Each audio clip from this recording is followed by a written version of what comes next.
하겠습니다.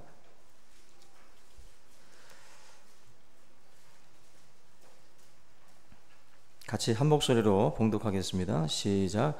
너는 여호와 내 하나님의 성민이라. 내 하나님 여호와께서 지상 만민 중에서 너를 자기 기업의 백성으로 택하셨나니 여호와께서 너희를 기뻐하시고 너희를 택하심은 너희가 다른 민족보다 수효가 많기 때문이 아니니라. 너희는 오히려 모든 민족 중에 가장 적으니라. 여호와께서 다만 너희를 사랑하심으로 말미암아 또는 너희의 조상들에게 하신 맹세를 지키려 하심으로 말미암아 자기의 권능의 손으로 너희를 인도하여 내시되 너희를 그 종되었던 집에서 애굽 왕 바로의 손에서 속량하셨나니 그런즉 너는 알라. 오직 내 하나님 여호와는 하나님이시요 신실하신 하나님이시라. 그를 사랑하고 그의 계명을 지키는 자에게는 천대까지 그의 언약을 이행하시며 인애를 베푸시되 그를 미워하는 자에게는 당장에 보응하여 멸하시나니 여호와는 자기를 미워하는 자에게 지체하지 아니하시고 당장에 그에게 보응하시느니라. 그런즉 너는 오늘 내가 네게 명하는 명령과 규례와 법도를 지켜 행할지니라. 아멘. 가장 듣기 싫은 소리가 아닐까 생각이 됩니다. 누군가가 우리 자신에게 너는 참 별 볼 일 없다 이렇게 말을 하면 상당히 우리 마음에 좀 상처가 되죠. 그러나 오늘 이 본문 말씀을 통해서 우리라고 하는 존재가 어떠한 존재인지 그 부분을 좀 살펴보는 시간을 갖도록 하겠습니다. 1950년대에 그 미국 인디안 보호구역에서 특이한 어떤 그런 그 일들이 일어났는데 유난히 그 지역에서 마약과 또 알코올 중독 그리고 폭력 문제들이 계속해서 발생을 하게 됩니다. 그래서 그 원인을 밝혀내기 위해서 그 심리학자가 투입이 돼서 그 지역을 연구를 했는데 그 에릭슨이라는 분이 인디안 그 보호구역에 들어가서 아주 심도 있게 연구를 했습니다. 근데 그 안에서 그 묘한 상황을 현장에서 이제 이분이 이제 발견을 하게 되는데 그 인디안 아이들이 학교에 가서 교육을 받을 때는 가르치는 교사들이 백인이라는 거예요. 그래서 백인 교사들이 아이들을 가르치면서 인디안 아이들인데 그 아이들에게 너희들은 왜 이렇게 인디안 짓만 하냐. 그러니까 한마디로 인디안 아이들에게 인디안 짓을 하냐. 한마디로 이제 백인들과 같이 좀 교양이 있고 그러지 못하다라는 거죠. 이런 식으로 아이들에게 뭔가 자꾸 인디안임에도 불구하고 다른 것을 자꾸 요구하는 그 교사 그 사이에서 아이들이 굉장히 힘들어했다라는 거예요. 근데 집에 가서 집안을 들여다보니까 집에서는 또 부모가 너는 왜 이렇게 백인처럼 행동하냐. 인디안 부모가 또다시 자녀들에게 뭔가 자꾸 이렇게 뭔가 이렇게 아이들의 정체성에 혼란을 가져올 수 있는 그 말들을 자꾸 꺼낸다는 것입니다. 아이들이 백인들과 접하다 보니까 백인들의 문화를 또 배우게 되고 그 속에서 아이들이 뭔가 행동하는 어떤 모습이라든지 말투 속에서 백인다운 모습들이 조금씩 드러나는 거죠. 그런 모습을 보면서 인디안 부모는 또다시 아이들에게 백인처럼 자꾸 이렇게 구는 그 모습을 또 자꾸 핀잔을 주니까 학교에서는 백인처럼 행동해야 되고 집에 와서는 또 인디안처럼 행동해야 된다라고 하는 그 양쪽에서의 어떤 그 혼란스러운 그 가르침 때문에 아이들이 뭔가 이게 불안하는 거예요. 만약에 야구 선수가 지금까지 지켜왔던 타격 폼이 있는데 어떤 코치가 와서 너 그 타격 폼 틀렸어 라고 말을 하고 자꾸 다른 쪽으로 가르친다. 근데 또 인터넷에서도 보니까 또 다른 사람은 또 이렇게 쳐야 된다고 또 말을 한다 그러면은 뭔가 혼선이 오죠. 자꾸 여기서 저 말하고 저기서 이 말하니까 뭔가 자꾸 이 마음 속에서 혼란스러움이 찾아오게 되고 이때 나타나는 현상이 불안이에요. 불안감이고 뭔가 확실하게 차고 나가지 못합니다. 이러지도 못하고 저러지도 못하는 그 망설임 때문에 그 행동 자체가 굉장히 정체된 모습, 전혀 발전되지 못하는 모습으로 그렇게 굳어지는 경우들이 많이 있습니다. 그래서 결국 이 인디안 아이들이 흘러간 곳이 어디냐면은 마약과 알코올 중독 그리고 폭력으로 아이들이 물들게 됐다는 거예요. 그러니까 정체성의 혼란이 오다 보니까 아이들이 다 모르겠다는 거죠. 이것도 싫고 저것도 싫다라는 식으로 그냥 자포자기해 버리는 거예요. 그러면서 이 인디안 보호구역 안에 있었던 아이들에게 그런 안 좋은 모습들이 나타나게 됐다는 것입니다. 이 정체성이라는 것은 굉장히 자주 제가 말씀을 드렸던 부분인데, 배로 치면 엔진과도 같은 거예요. 자기 자신의 정체성을 분명히 한다는 것은 배의 엔진과도 같습니다. 이 배의 엔진이 잘 가동이 되면 그 거대한 배들을 움직이고 그 거대한 배들의 방향을 바꿀 수가 있어요. 근데 엔진이 고장나게 되면 아무리 큰 배도 작은 파도에 휩쓸리게 됩니다. 결국 내가 누구인가, 내가 어떤 존재인지에 대한 정체성이 불분명하면 삶의 방향을 잃어요. 내가 어디로 가야 되고 내가 또 어떻게 어떠한 어떤 힘으로 내가 이 일들을 치고 나가야 될지 이게 도무지 감이 잡히지 않는 거죠. 그래서 이 정체성이라고 하는 것 자체가 그만큼 중요하다. 그래서 오늘 이 본문 말씀은 이스라엘 백성들의 그 정체성에 대해서 말씀을 주고 있는 본문입니다. 이스라엘이 가나안 땅, 하나님께서 약속하신 가나안 땅에 들어가기 직전에 모세를 통해서 다시 한번 하나님이 이 설교를 하도록 이제 명령을 하시는데, 신명기라는 것은 다시 되풀이하는 거예요. 새로운 게 아니라 되풀이할 신자입니다. 하나님의 말씀을 다시 되풀이해서 가나안 땅 40년 동안 그동안 외쳤던 말씀이지만 가나안 땅 목전에서 다시 한번 이스라엘 백성들에게 이제 되풀이해서 말씀을 주는 그런 본문입니다. 근데 우리가 그 광야라고 하는 것은 잘 알듯이 거칠고 굉장히 험한 곳이에요. 이스라엘 백성들이 40년 동안 광야 생활을 했습니다. 근데 거칠고 험한 지역이지만 그 지역에서의 특징 중에 하나가 뭐냐면은 하나님이 만나를 주셨어요. 그리고 구름 기둥과 불 기둥으로 그들을 인도하셨고, 모세라고 하는 대표적인 지도자가 이스라엘 백성들을 끌고 갔습니다. 광야라고 하는 것은 험한 지역이었지만 하나님의 은혜가 피부로 와닿을 정도로 이스라엘 백성들을 가까이에서 함께 역사를 했어요. 근데 가나안 땅에 들어가게 되면 어떤 변화가 일어나느냐라는 거예요. 그동안에 있었던 만나, 그동안에 있었던 구름 기둥과 불 기둥, 그리고 가장 중요한 모세라고 하는 지도자가 없어지게 돼요. 없어지고 그동안에 함께 했던 그 모든 것들이 다 올스톱 됩니다. 다 올스톱 되고 다 달라져요. 바로 그 전혀 다른 환경과 다른 그 조건 속에 이제 이스라엘 백성들이 들어가게 되는 거예요. 여기에서 이 이스라엘 백성들이 접하게 되는 게 뭐냐면은, 광야 생활을 할 때는 사실 같이 섞여서 어떤 문화가 만들어지기까지는 힘들어요. 광야라는 것은 거쳐가는 곳이기 때문에 잠깐 스쳐가는 거예요. 근데 가나안 땅에 정착하고 나면 가나안 7족속, 특별히 이 가나안 땅에 정착해서 살고 있었던 그 족속들의 그 문화를 이스라엘 백성들이 접하게 돼요.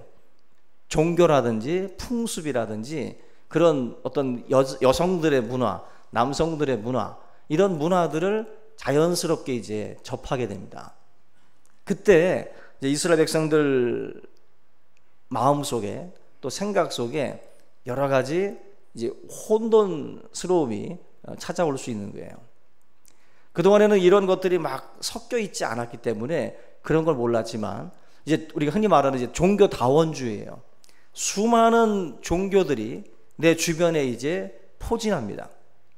그리고 나는 술을 먹지 않고, 나는 담배를 피지 않고, 나는 예배를 드리고, 나는 전도를 하고, 나는 믿음의 사람들과 교제를 그동안 해왔는데, 갑작스럽게 우리 학생들 같은 경우도 뭐 청년이 돼서 직장에 간다든지 아니면 군대라고 하는 새로운 문화에 접하게 되면 조건이 달라지는 거예요. 내가 선택해서 들어갔던 그런 삶이었다면은 이제는 내가 이제 받아들여야 되는 삶으로 바뀌어요. 군대라는 것도 내가 가기 싫어도 가야 되는 거예요. 그리고 내가 직장 생활을 가면 그 속에서 크리스찬만 있는 게 아니라 믿지 않는 사람들, 정말 우리와는 그 삶의 문화가 다른 사람들을 우리가 만나게 돼요. 이때 혼돈이 오는 거예요. 그동안에 몰랐던 것들을 듣고 보고 느낍니다. 나는 이런 거 몰랐는데, 호기심도 생기고 그 속에서 많은 갈등과 혼선이 와요. 바로 이스라엘 백성들이 지금 하나님께서 되풀이해서 하나님의 말씀을 주시는 이유가 바로 여기 있어요. 광야 생활도 힘들었지만 앞으로 가나안 땅이라고 하는 그곳에 들어가면 어떻게 보면 더 치열한 싸움이 있는 거예요. 더 치열한 싸움들이. 그 수많은 영적 도전들, 그 종교적인 우상 숭배의 그 문화들이 이스라엘 백성들 앞으로 도전하고 다 나온다는 거죠. 이 속에서 과연 하나님의 백성들이 어떻게 할 것인지 굉장히 걱정이 되고, 또 모세 입장에서도 얼마나 많이 이스라엘 백성들이 하나님을 거역하고 하나님의 마음을 아프게 했습니까? 그런 점에서 모세가 눈을 감을 때도 아마 불안했을 것 같아요. 가나안 땅에 들어가서 과연 잘할 수 있을까? 하나님이 이스라엘 백성들에게 이 가나안 땅에 들어가서 유일하신 하나님만을 섬기고 사랑하라고 하는 그 메시지를 하나님께서 오늘 이 본문을 통해서 다시 한번 주고 있는 거예요. 여기 보면 그 이스라엘 백성들에게 그 가나안 땅에 들어가면 그들이 해야 될 세 가지의 명령을 하나님께서 주십니다. 첫째가 뭐냐면은 원주민들을 다 진멸하라. 굉장히 우리가 지금의 문화에서 이해하기 힘든 건데, 가나안 7 족속에 대해서 긍휼히 여기지 말고 다 진멸하라고 말씀을 합니다. 두 번째로는 그들하고 조약이나 교류를 맺지 말아라. 뭐 결혼도 안 되고 국가적인 어떤 동맹이나 조약 같은 것도 안 된다는 거예요. 철저하게 이들과는 단절을 하라고 말씀을 하고 있어요. 세 번째는 그들이 섬기는 것, 바로 우상을 숭배하지 말아라. 이게 지금 하나님이 가나안 땅에 들어가기 직전에 이스라엘 백성들에게 주셨던 명령이에요. 우리가 사실 새로운 문화 속에 들어갈 때마다 바로 이런 하나님의 명령을 다시 한번 되풀이할 필요가 있어요. 다시 한번. 이 가나안 7 족속은 상징적인 의미가 있어요. 바로 그 땅에 원래 살던 원주민들입니다. 근데 땅이 이들을 토해낸다 그랬어요. 우리가 부정한 음식을 먹으면 구역질이 나고 토해내듯이 가나안 7 족속이 음란과 허색과 그 엄청난 죄악을 저지르면서 그 땅을 더럽혔거든요. 그래서 하나님이 이 7 족속을 토해낸다 그랬어요. 토해낸다. 그래서 만약에 이스라엘 백성들에게 그 땅을 하나님이 선물로 주시는데 이스라엘이 그들과 같은 죄를 또 범하게 되면 이스라엘 백성들도 그 땅에서 토해내신다 그랬어요. 그래서 이스라엘 백성들이 나중에 바벨론으로 포로로 끌려가는 이유가 뭐냐면은 금지시켰던 우상 숭배와 이런 죄악들을 이스라엘 백성들이 저지를 때 하나님이 그 땅에서 이스라엘 백성들을 토해내셔요. 토해내서 저 바벨론으로 포로로 끌려가게 만듭니다. 바로 오늘 이 신명기 말씀에서 하나님이 정신적으로 신앙적으로 무장을 시키는 말씀이에요. 이들에게 몇 가지 이야기를 하시는데, 그들이 알아야 될 것 첫째가 뭐냐면 이들은 하나님의 성민이라는 거예요. 너희들은 하나님의 거룩한 백성이다라는 것을 다시 한번 오늘 본문의 말씀을 통해서 우리에게 명령을 하고 있습니다. 여기 보면 성민이라는 이 말씀은 거룩한 백성, 구별된 백성, 선택받은 백성이라는 의미가 있습니다. 가나안 사람들과는 다른 거죠. 이들은 선민이에요. 하나님이 구별해 내신 분들입니다. 그러니까 정체성이라고 할 때 이스라엘은 선민이라는 정체성이 있어요. 하나님이 선택하신, 구별하신 백성이다라고 하는 정체성이 있습니다. 모세가 40년 동안 이스라엘 백성들을 인도하면서 이들을 훈련시키고자 했던 내용이 뭐냐면은 거룩한 백성이라는 어떤 그 이미지예요. 너희들은 하나님의 백성이다라는 것을 자꾸 이제 각인을 시키는데, 왜 그러냐면은 430년 동안 애굽이라는 나라에서 종살이를 했어요. 종살이를 400년을 이상을 했으면 노예 근성이 있어요. 노예 의식이 있다고요. 주인 의식보다는 뭔가 끌려다니고 뭔가 주도적이지 못한 어떤 습성들이 생기게 되는데, 이스라엘 백성들의 그 노예적인 그 껍질을 벗기는 작업이 바로 40년 광야 생활이에요. 40년 광야 생활 동안 하나님이 이스라엘 백성들의 그 정체성, 너희들은 노예가 아니고 버림받은 백성이 아니고 잊혀진 백성이 아니고 하나님의 선택받은 백성이다라는 것을 계속해서 주지를 시켜요. 저와 여러분들이 하나님의 선택받은 자들인 줄로 믿습니다. 성도라고 하는 것도 같은 말이에요. 구별된 그러한 길을 가는 사람들입니다. 하나님의 말씀 안에서 저와 여러분들이 구별된 구원자들로서 우리가 서 있는데, 이스라엘 백성들도 마찬가지로 바로 이 정체성 자체가 거룩한 백성이에요. 여러분들 항상 세상에 나가면 그냥 주안오동에 사는 사람이 아니라 거룩한 백성이에요. 하늘의 시민권이 있는 자라고 말씀을 해요, 바울이. 여러분들도 항상 자기 정체성이 선민이다, 뭐 선진 시민 이런 말들이 있잖아요. 여러분들은 하나님의 거룩한 백성이에요. 하나님 나라의 시민권이 있는 사람들이에요. 그러면 세상의 법이 아니라 하나님의 법을 두려워할 줄 알아야 돼요. 세상의 법 때문에 내가 무엇을 하고 지키는 게 아니라 하나님 때문에 내가 이것을 하고 이것을 하지 않는 게 되는 거예요. 사람 눈을 의식해서 움직이는 존재가 아니라 내 마음에 함께 하시는 하나님을 바라보면서 우리가 세상을 사는 거예요.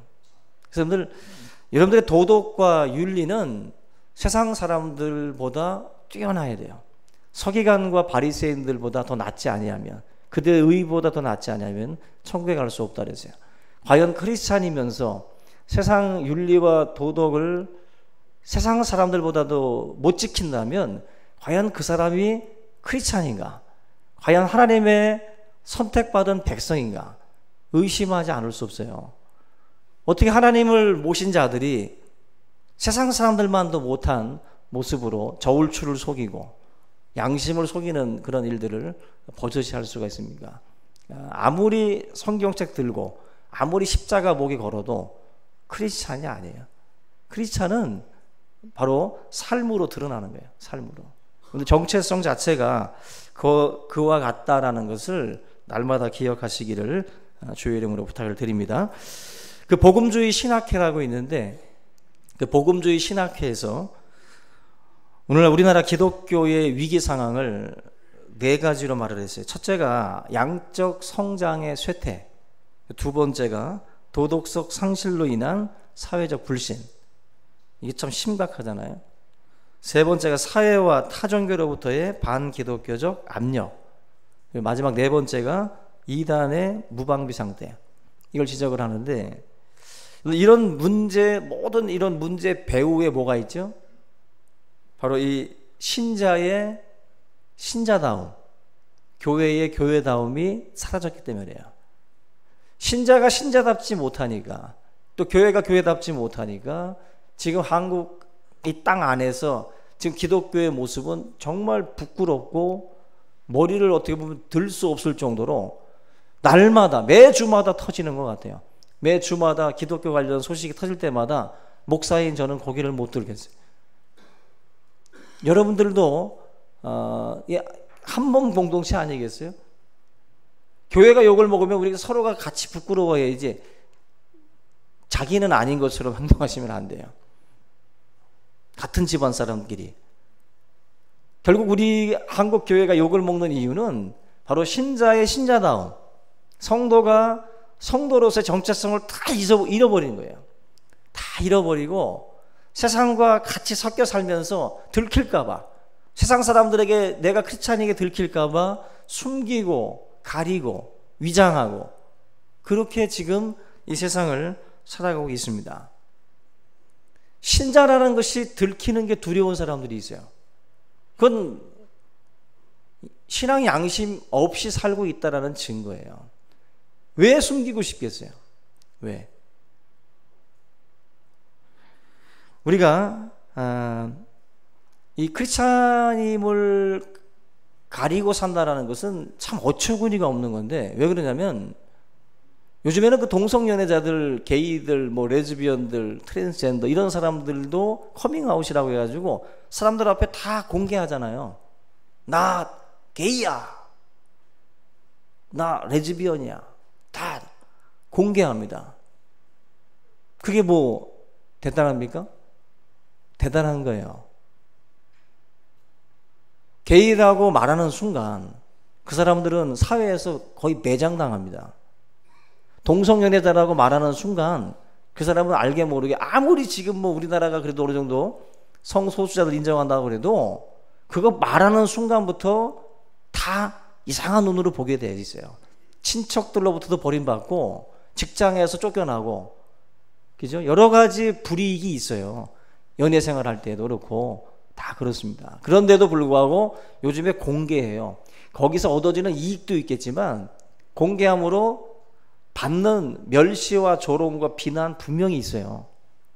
인간으로서 굉장히 아마 힘들 겁니다. 그런데도 불구하고 그 사람들 공개하고 있어요. 지금 대표적인 뭐 홍석천 씨도 그렇잖아요. 그 사람도 공개하고 나서부터 엄청나게 힘들었다고 그러잖아요. 근데 지금 뭐 수많은 식당들 거느리고, 그죠? 근데 그 자리에 오기까지 그 사람은 그 사람대로 엄청난 고통이 있었던 것이 분명해요. 그 어떻게 보면 성경상으로 보면 참 부끄러운 건데, 그걸 떳떳하게 자랑하고 떳떳하게 사람들 앞에서 공개하고 있는 판국인데, 자신이 크리스찬이라는 것 자체를 지금 숨기고 살아간다는 것은 이건 정말 어처구니 없는 거예요. 어처구니 없는 거예요. 들킬까봐 성경책도 그냥 꽁꽁 싸매고 댕기고. 우리가 하나님 앞에 이런 관계가 끊어지고 불이익 당하고, 마치 초대교회도 같아요. 지금 이 성소수자들 공개하는 거는 옛날 초대교회 성도들이 공개했을 때 당하던 핍박처럼 그들도 당하고 있어요. 그런데도 그들이 공개하는 판국인데, 성도가 세상 속에서 자신이 그리스도인입니다라고 하는 것을 당당하게 말하지 못한다는 것은 이건 말이 안 되는 거예요. 말이. 자기 정체성 자체가 없는 거예요. 그 속에 뭐가 없는 겁니까? 엔진이 없는 거예요. 엔진이 없는 사람이 어떻게 누구를 실어다가 옮깁니까? 떠내려가기 바쁘죠. 세상 풍조에 휩쓸리고 같이 썩는 거예요. 같이 썩는 거예요. 죽은 거는 금방 썩어요. 죽은 거는. 우리의 신앙이 정체성 자체가 희미한 분들은 하나님 앞에 회개하셔야 돼요. 사람 앞에서 나를 시인하면 나도 너를 시인한다고 그랬어요. 사람들 앞에서 너 부인하면 나도 너를 부인한다고 그랬어요. 저와 여러분들이 세상 속에서 당당한 그리스도인들이 되시기를 주님의 이름으로 축원합니다. 하나님을 증거하는 것, 내가 예수 그리스도를 만난 것, 교회를 다니고 믿음의 가정을 만들어 나가는 것 당당하셔야 돼요. 홍석천보다 당당하셔야 되고, 김조광순가 뭔가 이런 홍상수 감독인가 이런 분들보다도 당당하셔야 돼요.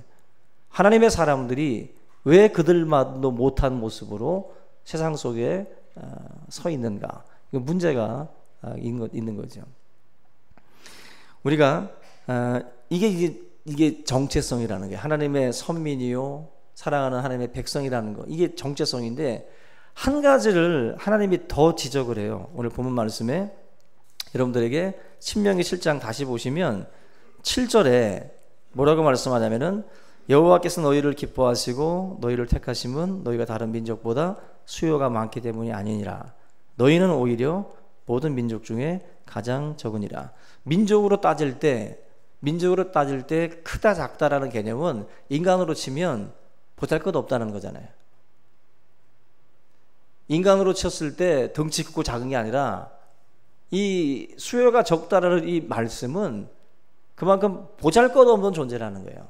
이게 본래성이에요.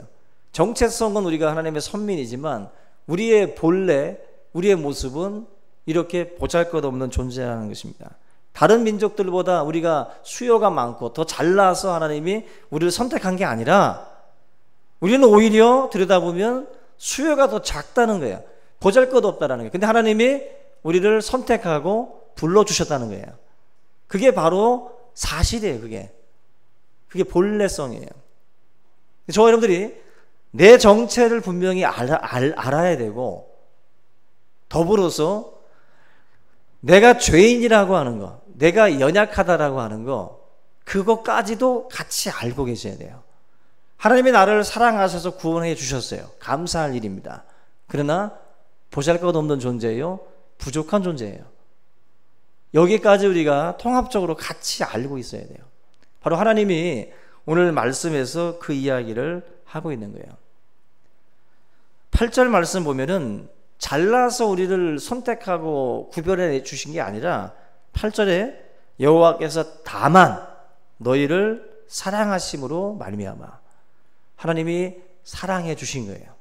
사랑하셔서 우리를 구별하여 불러주신 거지, 내가 누구보다 잘나서 이 자리에 있는 게 아니에요. 여러분들이 누구보다 더 거룩해서 더 윤리적이라서 하나님이 여러분들 구원한 게 아니라는 거예요. 다 세상 사람들과 나를 두고 볼 때 우리가 더 나은 게 없어요. 근데 하나님이 우리를 은혜로 구별하신 거예요. 가끔 여러분들 그런 느낌 많이 받죠. 저 사람이 도대체 어떻게 예수를 믿게 됐대, 저거. 도저히 미스테리인 사람들 있죠. 그죠? 성질상, 성격상 도저히 안 믿을 것 같은데 지금 믿고 있는 분들이 있어요. 그거 볼 때마다 아주 딜레마에 빠져. 도대체 저거 도대체 뭔 일이래. 근데 놀라운 건 다른 사람도 여러분을 그렇게 본다는 거예요. 서로가 서로를 그렇게 보고 있어요. 야, 저거 믿을 성격 아닌데, 믿을 사람이 아닌데 교회를 다니네. 8절 너희를 사랑하심으로 말미암아, 하나님 우리를 사랑하셔서 우리를 건져주신 거예요. 도저히 이해가 안 가는 거예요. 여기 서 있는 저는 뭐 당연히 믿을 사람이에요? 아니에요. 저도 여러분들이라고 당연히 믿을 사람입니까? 아니에요. 당연한 사람은 하나도 없어요. 다 하나님의 사랑 때문에 별 볼 일 없고 악하고 게으르고 연약한 사람에도 불구하고 하나님 우리를 구별해 주신 겁니다. 오늘 사울과 다윗의 차이가 뭔지 아세요? 사울은 나중에 교만해져요. 블레셋과의 전투를 앞두고 제사를 드리는 그 문제가 있을 때 사무엘이 늦게 오니까 자기가 그냥 제사장이 돼가지고 자기가 제사를 드려버립니다. 아말렉 전투에서는 또 하나님의 말씀대로 다 진멸하지 않고 남겨두죠. 자기가 교만해지기 시작을 해요. 가장 작게 여길 때 하나님이 왕으로 세우셨는데 시간이 지날수록 자기 자신의 그 영역이 커지면서 하나님이 변두리로 밀려나요. 그래서 모든 것들을 결정할 때 하나님의 뜻보다는 자기의 뜻이 중앙에 서요. 그러면서 사울이 버림을 받습니다. 근데 다윗은 달라요. 다윗은 자기를 소개할 때 이새의 아들 다윗이라고 소개합니다. 이새가 뭐냐면 아버지의 이름인데, 아버지는 별 볼 일 없는 사람이에요. 목동이에요. 목동. 이스라엘 사람들이 천하게 여기는 목동. 근데 자기를 소개할 때 그 별 볼 일 없는 그 신분을 가지고 있었던 아버지를 굳이 내세웁니다. 이새의 아들 다윗이라고. 내 자신이 얼마나 보잘것없는 존재고 낮고 천한 자리에서 부름받은 자였는지를 날마다 자기 자신을 되새기는 거예요. 그게 자기의 어떤 그 정체성 때문에 착각해가지고 뭔가 이렇게 교만에 빠지거나 그러지 않는 거죠. 내 신분, 내 원래의 자리가 이렇게 처참한 자리에 있었다라는 것을 날마다 느끼는 거예요. 그걸 알고 지내야 우리가 죄 가운데로 나아가지 않습니다. 부끄러운 꼬리표 같은 것인데도 불구하고 다윗은 계속 그걸 달고 다녀요. 훈장처럼. 사도 바울이 나는 사도들 가운데서 가장 작은 자라고 그랬어요. 죄인 중에 괴수라고 그랬어요. 그게 뭐예요? 이 본래성, 자기 자신이 얼마나 죄인인지 이걸 날마다 이 사울이 잊어버리지 않는 거예요. 아무리 지금 뭐 서신서를 그렇게 뭐 13권인가를 쓰고 그렇게 당당하게 복음을 전하는 거룩한 사람일지라도 나 자신은 죄인입니다. 나는 여러분들 중에서도 가장 죄인 중에서도 괴수입니다라고 날마다 이 사도 바울은 고백을 했어요. 그게 바로 사도 바울을 살린 거예요. 이게 없었으면 바울은 교만에 빠질 수도 있는 겁니다. 여러분, 오늘 이 시간을 통해서 우리 스스로가 자기 자신을 미화시키지 않기를 바랍니다. 외식하려고 하지 마세요. 교회에서 자기를 굉장한 것으로 포장하지 마세요.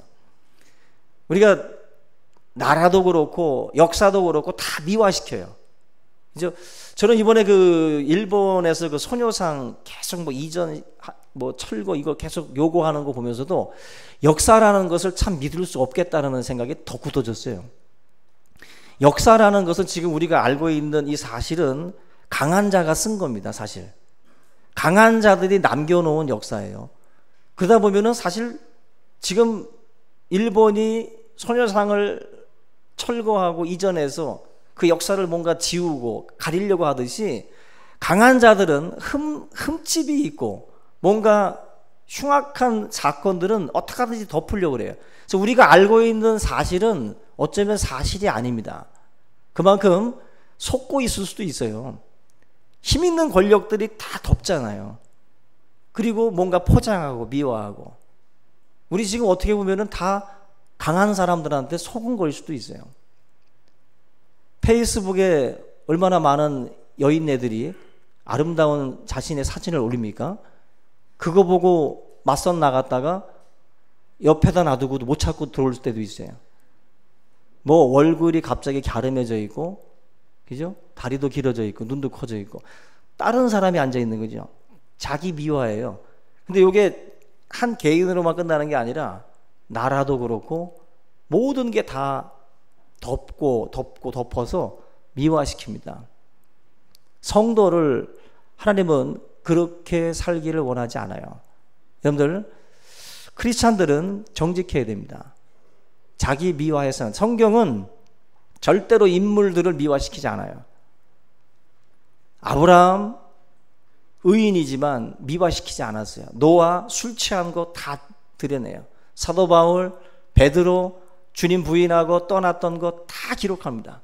성경은 한 사람을 절대로 미화시키지 않아요.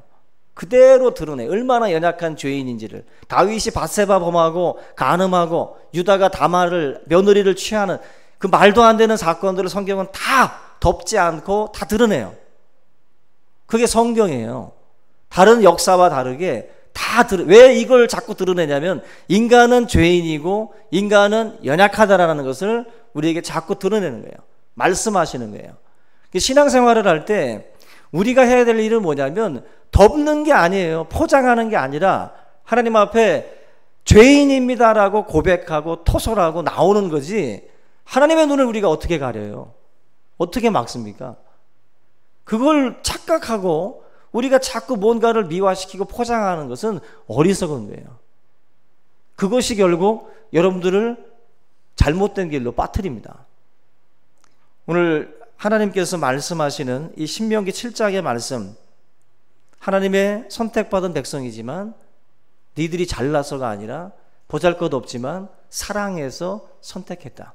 그 내용을 여러분들이 꼭 잊지 말고 항상 서로를 긍휼히 여겨주시기를 주의 이름으로 부탁을 드립니다. 서로가 보잘것없는 존재라는 것을 꼭 기억하고 항상 이 교회 안에 사랑과 긍휼이 흘러갈 수 있기를 주님의 이름으로 축원합니다. 이 시간 우리 오늘 말씀 붙들고 함께 통성으로 기도합니다. 살아계신 하나님 아버지 감사합니다. 우리의 삶에 참으로 하나님 아버지 많은 죄악들, 많은 허물들, 그럼에도 불구하고 우리를 사랑하셔서 우리에게 다가오시고 예수 그리스도의 은혜로 우리를 붙들어 주신 아버지 하나님, 주님의 은혜와 사랑을 감사를 드립니다.